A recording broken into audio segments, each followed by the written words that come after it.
Nya nam tulis dalam kitab Mu'idun Ni'am. Imam Subuki ketulis dalam kitab Mu'idun Ni'am, wajib atuh sidro wali al-fahsu. Al-fahsunya meneliti akidah muallim, guru anak tanya. Ia galam teliti tentang furu' fiddin.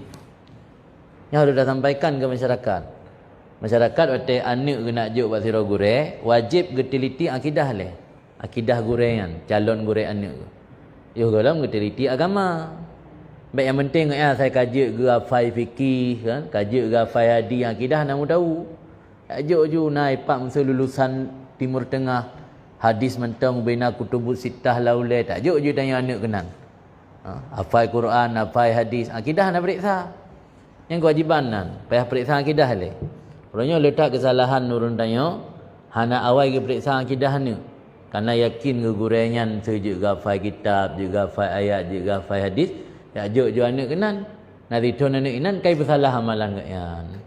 Bayo kai pegah gakyan bid'ah, kai pegah hanjut nuju, hanjut nyo, hanjut je. Kalau kejadian kan, letak kejadian dengan ya akibat tanya hana tak periksa dengan teliti akidah calon gure anak. Yang wajib kan pendapat yang Imam Subuki, bahari Imam Subuki wajib ada tanya wali geyu periksa ile tentang akidah muallim anak tu, yo galam periksa tentang furu' din, furu' agama. Ikan furu' agama le yang penting, akidah le. Belum tanya awak periksa furu' le kan?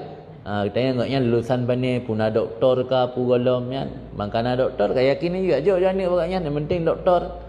Yang penting ngaknya kitabnya laulai bina mazhab juga fai kan mazhab Syafi'i tok. Akidah nak mu tahu tanya. Jadi yang paling utama akidah le kan furu' fiddin.